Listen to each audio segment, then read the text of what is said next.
Pakistan's so-called war on terror has once again exposed its true face. One not aimed at eliminating terrorism, but at suppressing and brutalizing its own people. In yet another horrific incident, at least 4 innocent children were killed and 5 others injured in a suspected drone strike in Mir Ali, North Waziristan.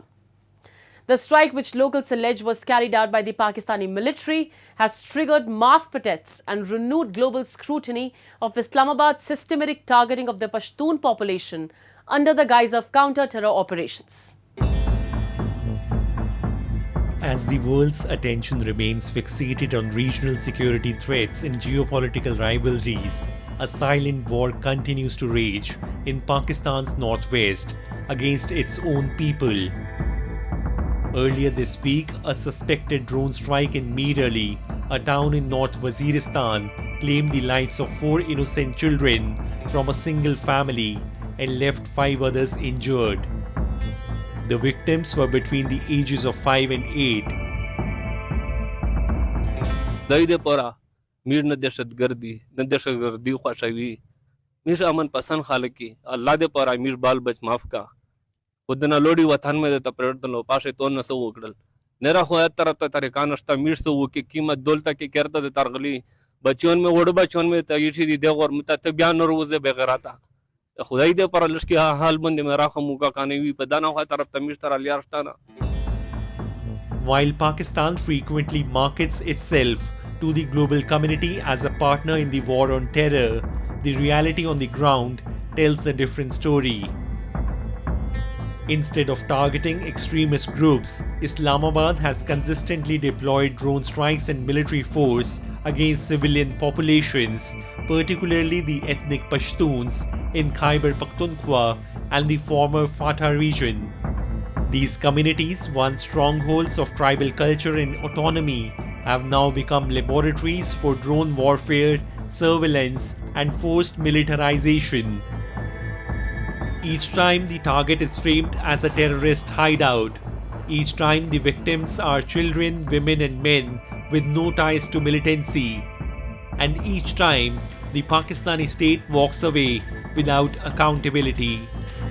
Actually, they are using the Pashtun areas, particularly the Khyber Pakhtunkhwa, as a laboratory to test their weapons. It's not for the first time that they have attacked the innocent Pashtun people, particularly children and women. But we have confirmed reports that more than 32 drone attacks have been conducted only in North and South Waziristan and in Tank areas of Khyber Pakhtunkhwa.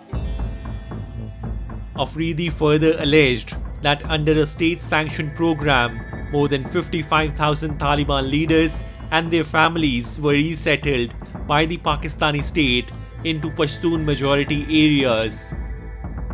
These Taliban operatives, once strategic assets of the Pakistani army, are now being rebranded as threats, only to justify further militarization and violent crackdowns. We have already informed, especially the United Nations and international community, that what they call the terrorists, they have been brought to our areas, the Pashtun areas, under agreement by the state of Pakistan. They brought more than 55,000 Taliban leaders and their families, under agreement to these areas, and now they are telling us that they are terrorists. So I think it's a proxy war. The Taliban are the proxies of the Pakistan army, and they are just playing a game to kill innocent civilians, to capture our areas, our land, because there are huge minerals in these areas. Indeed, the Pakistani military's activities in these regions have led to the mass displacement of local communities. Entire villages have been razed, tribal elders silenced. Youth movements like the PTM violently suppressed. Pashtuns have long accused the Pakistani government of using military operations to target civilians under the guise of counter-terrorism. The Pakistani government claims that these operations aim to dismantle terrorist groups like Tehreek-e-Taliban Pakistan, but the Pashtun community has borne the brunt, with over 6 million people forced from their homes. Thousands remain missing and many families are left in limbo as they search for loved ones caught in the crossfire between the military and militants.